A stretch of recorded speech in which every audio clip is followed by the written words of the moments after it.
আসসালামু আলাইকুম। 18 বাংলা সংবাদে সবাইকে স্বাগত জানাচ্ছি। আমি নাজিয়াত শাহরিন। শুরুতেই বিআরবি কেবলস সংবাদ শিরোনাম। অবাধ, সুষ্ঠু ও অংশগ্রহণমূলক নির্বাচনের পরিবেশ সৃষ্টিতে অন্তর্বর্তীকালীন সরকার প্রতিশ্রুতিবদ্ধ, বললেন প্রধান উপদেষ্টা। শিক্ষার্থীদের দ্বিতীয় বিপ্লবের মূল্যবোধকে সমুন্নত রাখার অঙ্গীকার। বাংলাদেশের মানুষের বন্ধু হতে চাইলে শেখ হাসিনাকে ফেরত দিতে ভারতের প্রতি আহ্বান বিএনপি। দলবাজ রাষ্ট্রপতি পদত্যাগ দাবি।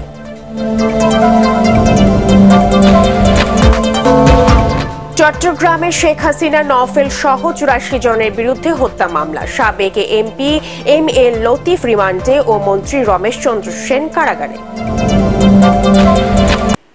শুনছিলেন বিআরবি কেবল সংবাদ শিরোনাম। এবারে বিস্তারিত। বাংলাদেশে একটি অবাধ, সুষ্ঠু ও সবার অংশগ্রহণমূলক নির্বাচনের পরিবেশ তৈরি করতে সরকার প্রতিশ্রুতিবদ্ধ বলে জানিয়েছেন অন্তর্বর্তী সরকারের প্রধান উপদেষ্টা ডক্টর মোহাম্মদ ইউনূস। ভারতের দিল্লিতে third voice of global south সামিটে ভার্চুয়ালি যোগ দিয়ে শিক্ষার্থীদের দ্বিতীয় বিপ্লবের মূল্যবোধকে সমুন্নত রাখার অঙ্গীকার করেন তিনি। অন্যদিকে দক্ষিণের দেশগুলোকে এক হয়ে পরস্পরের শক্তি বাড়ানোর আহ্বান জানান ভারতের প্রধানমন্ত্রী নরেন্দ্র মোদী। বিস্তারিত মনিরুর রহমানের রিপোর্টে। অন্তর্বর্তী সরকারে প্রধান উপদেষ্টার দায়িত্ব নেওয়ার পর এই প্রথম কোনো আন্তর্জাতিক সম্মেলনে অংশ নিলেন ডক্টর মোহাম্মদ ইউনূস। সম্মেলনে দেয়া বক্তব্যের শুরুতে গত 5 আগস্ট বাংলাদেশের ছাত্র জনতার গণ অভ্যুত্থানের কথা স্মরণ করেন তিনি।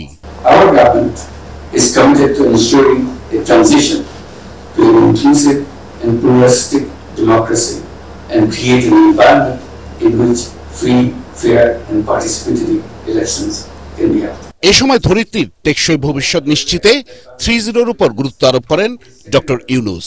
জানান, নির্বাচন ব্যবস্থা, বিচার ও স্থানীয় সরকার ব্যবস্থা এবং গণমাধ্যম, অর্থনীতি ও শিক্ষা ব্যবস্থার সংস্কার করা অন্তর্বর্তী সরকারের প্রধান কাজ। Education systems and financial system are built only for creating job seekers and providing jobs for them.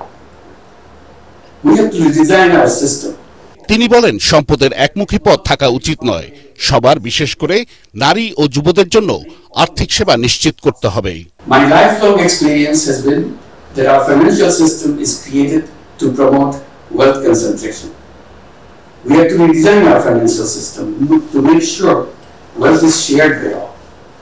It should not be a one-way path for wealth. সম্মেলনে ভারতের প্রধানমন্ত্রী নরেন্দ্র মোদীকে বাংলাদেশ সফরের আমন্ত্রণ জানান অন্তর্বর্তী সরকারের প্রধান উপদেষ্টা doctor Mohammad Yunus. I invite you to visit Dhaka soon. Otherwise, you may miss something very, very important for us. Much of the Dhaka has turned into graffiti capital of the world. Young students and children aged as young as 12 to 13 have been painting the walls of this 400-year-old city with images of a new, democratic, environment-friendly Bangladesh.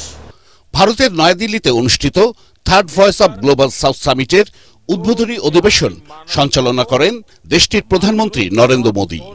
তিনি বলেন, সামিটে অংশ নেয়া রাষ্ট্র ও সরকার প্রধানরা এমন একটা সময় মিলিত হয়েছেন যখন চারপাশে অনিশ্চয়তার পরিবেশ বিরাজ করছে।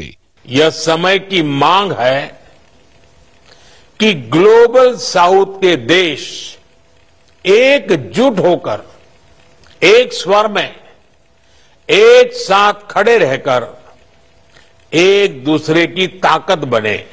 2023 সালের 12 ও 13 জানুয়ারি প্রথম এবং একই বছরের 17 নভেম্বর দ্বিতীয়বারের মতো voice of global south summit আয়োজন করেছিল ভারত। মনিরুর রহমান, ATN বাংলা। সাবেক প্রধানমন্ত্রী শেখ হাসিনার নির্দেশে পিলখানার হত্যাকাণ্ড সংঘটিত হয় বলে অভিযোগ করেছেন তৎকালীন বিডিআর বিদ্রোহে নিহত অফিসারদের স্বজনরা। রাজধানীতে এক সংবাদ সম্মেলনে তারা বলেন, বিদেশিদের এজেন্ডা বাস্তবায়নে হত্যাযজ্ঞ চালিয়ে সেটাকে অভ্যন্তরীণ অসন্তোষ বলে চালিয়ে দেয় আওয়ামী লীগ সরকার। এছাড়া সরকার নিজেদের মতো কমিটি গঠন করে সুষ্ঠু তদন্তে হস্তক্ষেপ করেছে বলেও জানান তারা। এ সময় দ্রুত স্বাধীন তদন্ত কমিশন গঠন করে প্রকৃত দোষীদের দোষীদের শাস্তির আওতায় আনার দাবি জানান তারা। আরও জানাচ্ছেন মুশফিকুর রহমান।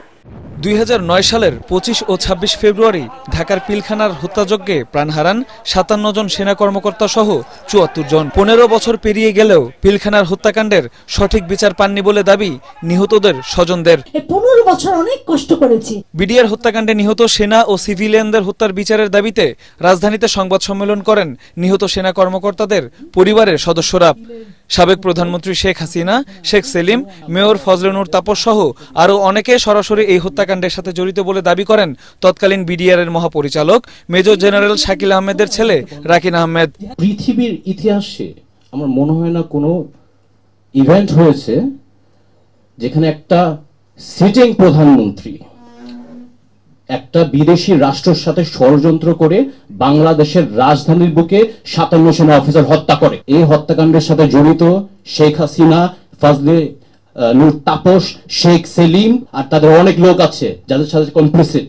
মন গড়া তদন্ত কমিটি গঠন করে পিলখানা হত্যাকাণ্ডের বিচারকে প্রভাবিত করা হয়েছে বলেও অভিযোগ করেন তিনি। 15 বছরের ট্রায়াল তদন্ত আমরা মানি না, কারণ প্রধান যে হত্যাকারীর যে নির্দেশ দিয়েছেন সে তখন ক্ষমতায়, মুখ বন্ধ করে দেখতে হয়েছে কেমনে সে তদন্ত ম্যানিপুলেট করলো, ট্রায়াল ম্যানিপুলেট করলো, ডাল ভাতের কথা বললো, ওই কথা বললো। এ সময় 25 ফেব্রুয়ারিকে শহীদ সেনা দিবস হিসেবে ঘোষণা সহ পিলখানা হত্যাকাণ্ডের তদন্ত রিপোর্ট জনসম্মুখে প্রকাশ করার দাবি জানান তারা। এই নৃশংস বর্বর পিলখানা ট্র্যাজেডিকে স্কুলের পাঠ্য বইয়ে সিলেবাসে অন্তর্ভুক্ত করতে হবে। যে সকল সেনা কর্মকর্তা এই ঘটনাকে ঘিরে চাকরিচ্যুত হয়েছে তাদেরকে চাকরি ফিরিয়ে দিতে হবে। নির্দোষ কোনো বিডিআর জওয়ানকে কোনোভাবেই যেন সাজা দেয়া না হয়। দ্রুত স্বাধীন তদন্ত কমিশন গঠন করে পিলখানা হত্যাকাণ্ডের সুষ্ঠু বিচারের দাবি জানান নিহত সেনা কর্মকর্তাদের স্বজনরা। মুশফিকুর রহমান, এটিএন বাংলা, ঢাকা। বাংলাদেশের মানুষের বন্ধু হতে চাইলে শেখ হাসিনাকে ফেরত দিতে ভারতের প্রতি আহ্বান জানিয়েছেন বিএনপির স্থায়ী কমিটির সদস্য হাফিজউদ্দিন আহমেদ। ছাত্র জনতার রক্তের ঋণ শোধ করতে হলে শেখ হাসিনাকে দেশে এনে বিচার নিশ্চিত করার দাবি জানান তিনি। মুক্তিযোদ্ধা দল আয়োজিত সভায় অবিলম্বে দলবাজ রাষ্ট্রপতিকে পদত্যাগের দাবি জানিয়ে বক্তারা বলেন, সব জায়গা থেকে আওয়ামী জঞ্জাল পরিষ্কার করতে হবে। কামরুজ্জামান রাজীবের রিপোর্ট। গণহত্যার দায়ে শেখ হাসিনার বিচারের দাবিতে মুক্তিযোদ্ধা দল আয়োজিত সমাবেশে যোগ দিয়ে বিএনপি নেতারা বলেন, এখনো আওয়ামী দোসররা অনেক জায়গায় ঘাপটি মেরে বসে আছে। আওয়ামী দুষ্কৃতিকারীরা ভারত থেকে দেয়া শেখ হাসিনার নির্দেশে দেশকে অস্থিতিশীল করার ষড়যন্ত্রে লিপ্ত রয়েছে। সব ষড়যন্ত্র প্রতিহত করার আহ্বান জানান নেতারা। ছাত্র জনতার আত্মত্যাগের প্রতিদান হিসেবে শেখ হাসিনাকে ভারত থেকে এনে গণহত্যার বিচার নিশ্চিত করার দাবি জানান বক্তারা। কোথায় আরণ, কোথায় বিপ্লব, তাদেরকে খুঁজে বের করতে হবে। যারা গুলির আদেশ দিয়েছে তাদের খুঁজে বের করতে হবে। গণহত্যাকারী রাজনৈতিক দল আওয়ামী লীগ এবং তার দোসরদেরকে যদি বাংলাদেশের রাজনীতি থেকে নিষিদ্ধ করা না হয়, ওরা অস্থিতিশীল করবে এই দেশকে। তারা এখনো দিব্যি ঘুরে বেড়াবে, তারা আইনের আওতায় আনা হবে না, এটা হইতে পারে না। কাজেই এই সরকারকে যদি সার্থক হইতে হয়, সরকারকে কঠিন হইতে হবে। ইতিহাসের অন্যতম ঘাতক অভিহিত করে গণহত্যার আসামি শেখ হাসিনাকে ফিরিয়ে দিতে ভারতের প্রতি আহ্বান জানান বিএনপির স্থায়ী কমিটির সদস্য হাফিজউদ্দিন আহমেদ। শেখ হাসিনার বিচার নিশ্চিতে সরকারকে কঠোর পদক্ষেপ নেওয়ার দাবি জানান তিনি। বন্ধুত্ব হবে জনগণের সাথে, সুতরাং বন্ধুত্বের দাবি নিয়ে বলছি, বাংলাদেশকে অধীনস্থ করার চেষ্টা করবেন না। শেখ হাসিনা ইতিহাসে সবচেয়ে বড় ঘাতক। এখানে অন্যায় অভিযান নাই, কত মায়ের বুক খালি করেছে। আমরা এই সভা থেকে দাবি করবো তাকে বাংলাদেশে ফিরিয়ে এনে বিচার করতে হবে। ভারতকে বলবো, যদি বন্ধুত্ব করতে চান তাকে বাংলাদেশে ফেরত পাঠান, তার বিরুদ্ধে হত্যা মামলা রুজু হয়েছে, আরো বহুত হবে। এদিকে রাজধানীর মুগদা হাসপাতালে চিকিৎসাধীন বৈষম্য বিরোধী আন্দোলনের আহতদের দেখতে গিয়ে তারেক রহমানের পক্ষ থেকে আর্থিক সহায়তা ও উন্নত চিকিৎসার দায়িত্ব নেন বিএনপি নেতারা। গণহত্যার বিচারের দাবিতে মধুবাগে বিক্ষোভ মিছিল করে হাতিরঝিল থানা বিএনপি। কামরুজ্জামান রাজীব, এটিএন বাংলা, ঢাকা। সাবেক প্রধানমন্ত্রী শেখ হাসিনা ও সাবেক শিক্ষামন্ত্রী মহিবুল হাসান চৌধুরী নওফেল সহ ৩৪ জনের বিরুদ্ধে চট্টগ্রামে হত্যা মামলায় দায়ের করা হয়েছে। বৈষম্য বিরোধী ছাত্র আন্দোলনে নিহত কলেজ ছাত্র তানভীর সিদ্দিকীর চাচা মোহাম্মদ পারভেজ শুক্রবার রাতে নগরীর চান্দগাঁও থানায় মামলাটি দায়ের করেন। পুলিশ জানায় মামলায় ৩৪ জনকে আসামি করা হয়েছে, আর অজ্ঞাতনামা আসামি করা হয়েছে আরও ৪০ থেকে ৫০ জনকে। এদিকে চট্টগ্রাম ১১ আসনের সাবেক সংসদ সদস্য এম.এ. লতিফের ৩ দিনের রিমান্ড মঞ্জুর করেছেন আদালত।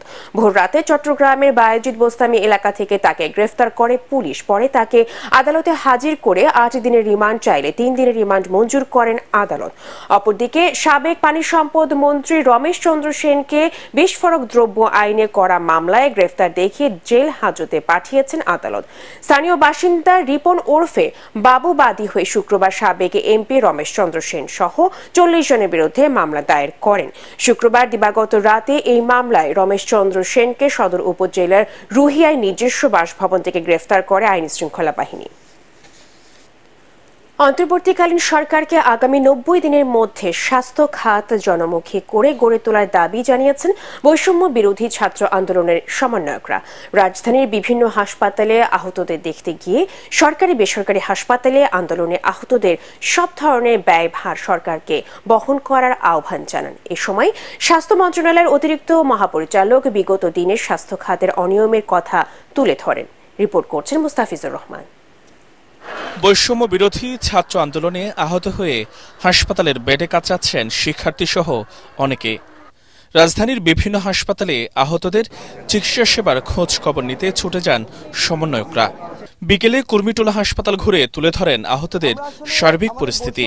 ছাত্র আন্দোলনের এই ব্যানারে এ সময় দেশের চিকিৎসা সেবা নিয়ে অসন্তোষ জানিয়ে আগামী ৯০ দিনের মধ্যে জনমুখী স্বাস্থ্য খাত গড়ে তোলার আহ্বান জানান তারা।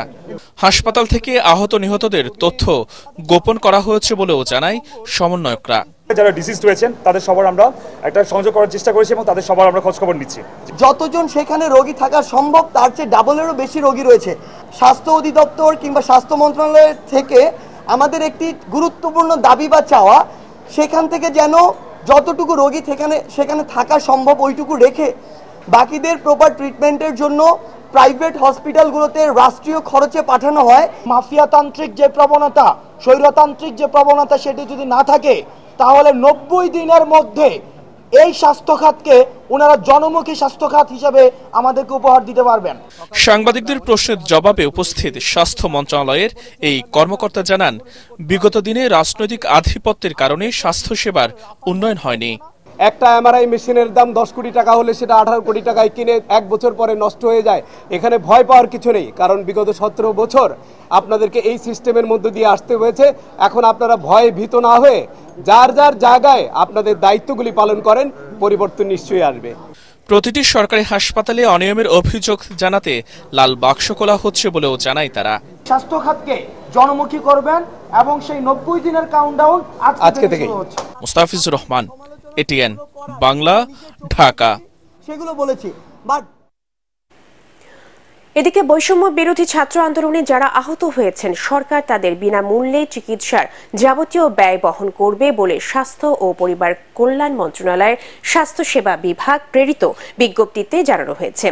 সচিব জাহাঙ্গীর আলম স্বাক্ষরিত এই প্রেস বিজ্ঞপ্তিতে বেসরকারি প্রাইভেট মেডিকেল কলেজ হাসপাতাল, বেসরকারি হাসপাতাল ও ক্লিনিক সমূহকে বৈষম্য বিরোধী ছাত্র আন্দোলনে আহত ছাত্র জনতার চিকিৎসার বিল গ্রহণ না করতে অনুরোধ জানানো হয়েছে। প্রয়োজনে এসব বেসরকারি হাসপাতালে চিকিৎসাধীন ছাত্র জনতার বিলও সরকার বহন করবে। বৈষম্য বিরোধী ছাত্র আন্দোলনে হতাহতের ব্যাপারে অনুসন্ধান করতে স্বাস্থ্য ও পরিবার কল্যাণ মন্ত্রণালয় ইতোমধ্যে একটি কমিটি গঠন করেছে বলেও জানানো হয় বিজ্ঞপ্তিতে। সাভার জাতীয় স্মৃতিসৌধে বীর শহীদদের প্রতি ফুল দিয়ে শ্রদ্ধা নিবেদন করেছেন অন্তর্বর্তী সরকারের নতুন ৪ উপদেষ্টা। তারা হলেন স্বরাষ্ট্র ও কৃষি উপদেষ্টা লেফটেন্যান্ট জেনারেল জাহাঙ্গীর আলম চৌধুরী, পরিকল্পনা ও শিক্ষা মন্ত্রণালয়ের উপদেষ্টা ওয়াহিদ উদ্দিন মাহমুদ, বিদ্যুৎ ও জ্বালানি, সড়ক ও সেতু এবং রেল মন্ত্রণালয়ের উপদেষ্টা মোহাম্মদ ফাউজুল কবির খান, প্রধান উপদেষ্টার কার্যালয়ে সংযুক্ত উপদেষ্টা আলী ইমাম মজুমদার। শ্রদ্ধা নিবেদন শেষে তারা বীর শহীদদের স্মরণে 1 মিনিট নীরবতা পালন করেন ও স্মৃতিসৌধের পরিদর্শন বইয়ে স্বাক্ষর করেন। পরে স্মৃতিসৌধ প্রাঙ্গণে গাছের চারা রোপণ করেন তারা।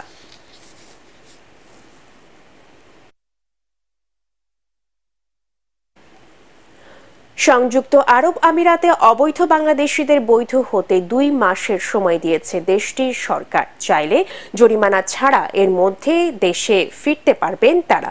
1 সেপ্টেম্বর থেকে 2 মাসের জন্য এই সাধারণ ক্ষমার সুযোগ নিতে পারবেন অভিবাসীরা। তরিক ইসলামের রিপোর্ট। মধ্যপ্রাচ্যে বাংলাদেশের অন্যতম শ্রমবাজার সংযুক্ত আরব আমিরাত।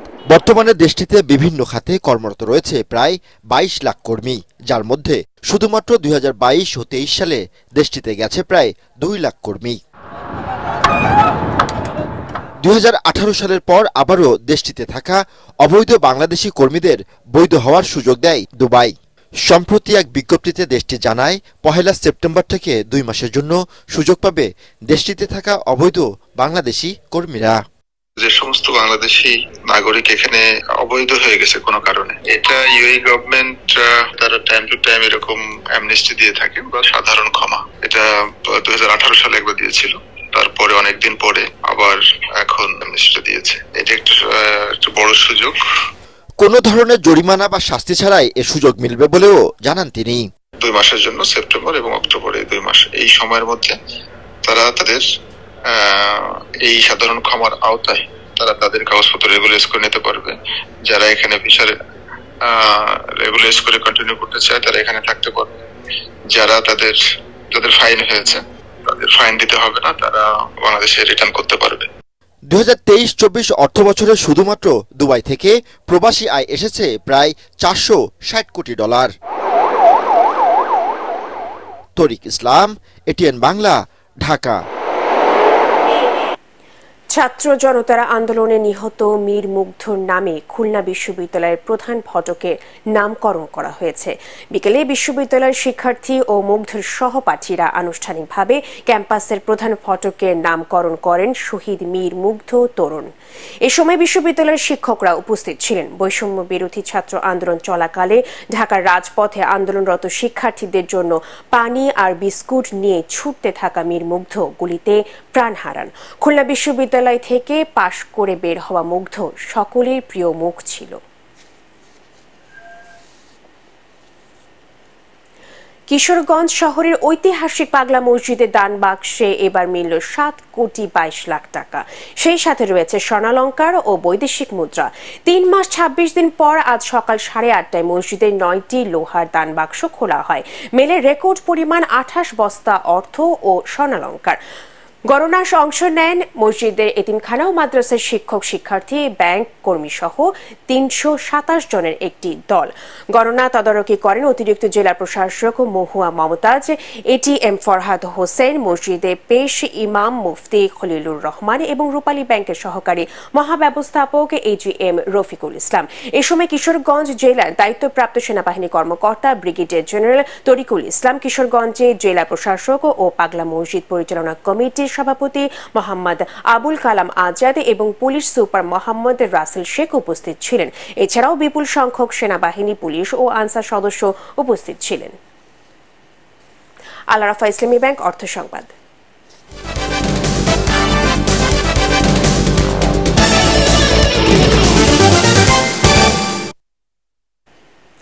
বেআইনি ও জোরপূর্বক এফবিসিসিআই থেকে চাকরিচ্যুত কর্মকর্তা কর্মচারীরা আবারও চাকরিতে পুনর্বহালে দাবি জানিয়েছেন। তারা বলেন, করোনাকালীন সময়ে সাবেক সভাপতি শেখ ফজলে ফাহিম অর্থ সাশ্রয়ের নামে কোনো ঘোষণা ছাড়াই 62 জন কর্মকর্তা কর্মচারীকে অব্যাহতি দেয়। এফবিসিসিআই ভবনের সামনে মানববন্ধন ও অবস্থান কর্মসূচি থেকে অবিলম্বে সব সুযোগ সুবিধা দিয়ে চাকরিতে পুনর্বহালের দাবি জানান চাকরিচ্যুত কর্মীরা।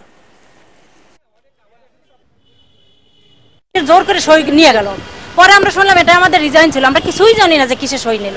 আমি যে মানুষ না অমানুষ এটা ওনার কাছে এভাবে গ্রহণযোগ্যতা ছিল না। বর্তমানে যারা আছেন আমাদের নিয়ে বসুন, আমাদের নিয়ে আলোচনা করুন। করোনা মহামারীর সময় সারা দেশে যখন প্রচন্ড আর্থিক সংকটে সবাই বিপর্যস্ত, ঠিক ওই সময়টায় আমাদেরকে কয়েক ঘন্টার নোটিশে তৎকালীন যিনি প্রেসিডেন্ট ছিলেন ওনার নির্দেশে কয়েক ঘন্টার নোটিশে আমাদেরকে ৬২ জন কর্মকর্তা কর্মচারীকে চাকরি থেকে অব্যাহতি দেওয়া হয়। আমাদের দাবি যে যাদেরকে অন্যায়ভাবে কোনো অভিযোগ ছাড়া আমাদেরকে চাকরিচ্যুত করা হয়েছিল, আমরা চাই যে আমাদেরকে পুনর্বহাল করা হোক। আন্তর্জাতিক সংবাদ।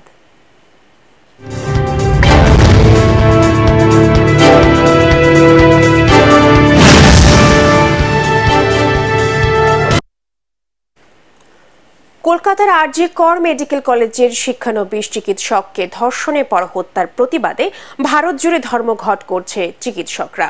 তাদের সংগঠন the Indian medical association IMA এর ডাকে এই ধর্মঘট আজ সকাল ৬টা থেকে শুরু হয়েছে। রোববার সকাল ৬টা পর্যন্ত এই ধর্মঘট চলবে। ১০ লাখেরও বেশি সদস্য রয়েছে সংগঠনটির। আজ কেবল জরুরি পরিষেবা বিভাগ চালু রয়েছে, OPD সহ বাকি সবকিছুই বন্ধ আছে। যে ধরনের অস্ত্রোপচার পরে করলেও হবে সেগুলো করা হচ্ছে না। শুধু পশ্চিমবঙ্গ নয়, চিকিৎসককে ধর্ষণের পর হত্যার ঘটনায় বিচারের দাবিতে দিল্লি, মুম্বাই সহ দেশটির বিভিন্ন বড় শহরে বিক্ষোভ হচ্ছে। দৈনিক আমার দেশ পত্রিকা পুনরায় প্রকাশ ও পত্রিকাটির ভারপ্রাপ্ত সম্পাদক মাহমুদুর রহমানের মুক্তির দাবিতে মানববন্ধন করেছেন প্রতিষ্ঠানটির কর্মকর্তা কর্মচারীরা।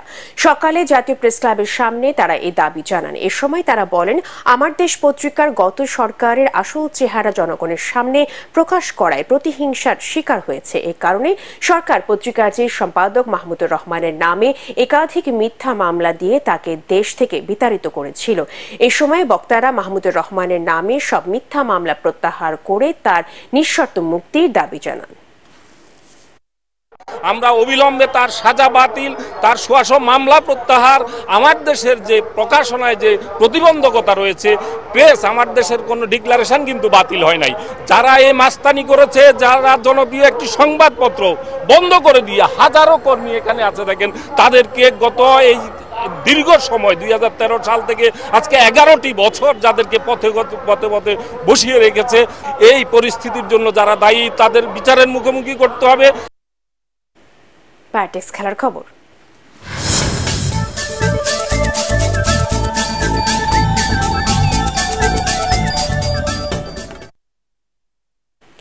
বাফুফের সভাপতি কাজী সালাউদ্দিন ও মহিলা উইং এর চেয়ারম্যান মাহফুজা আক্তার কিরণের পদত্যাগের দাবিতে মানববন্ধন করেছেন সাবেক ও বর্তমান নারী ফুটবলার ও কর্মকর্তারা।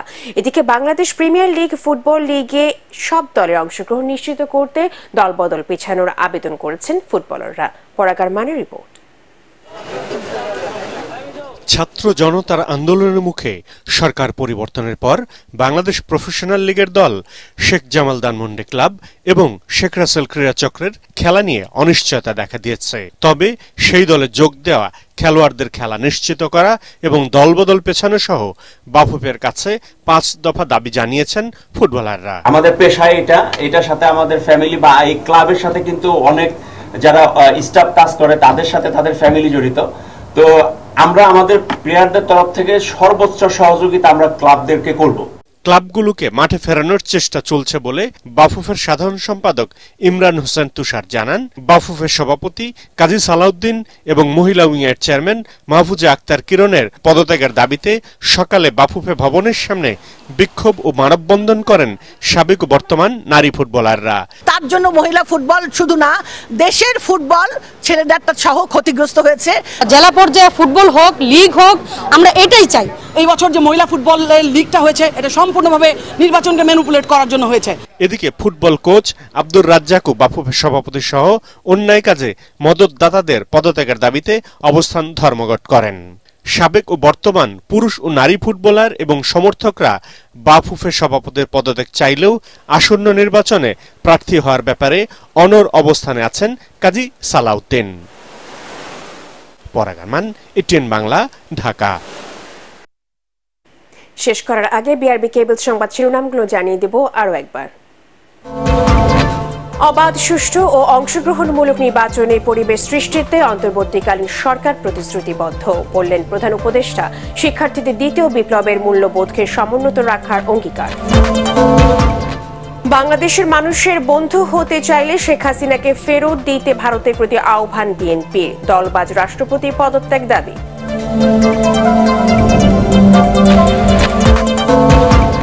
চট্টগ্রামে শেখ হাসিনা নওফেল সহ 84 জনের বিরুদ্ধে হত্যা মামলা, সাবেক এমপি এম এ লতিফ রিমান্ডে ও মন্ত্রী রমেশ চন্দ্র সেন কারাগারে।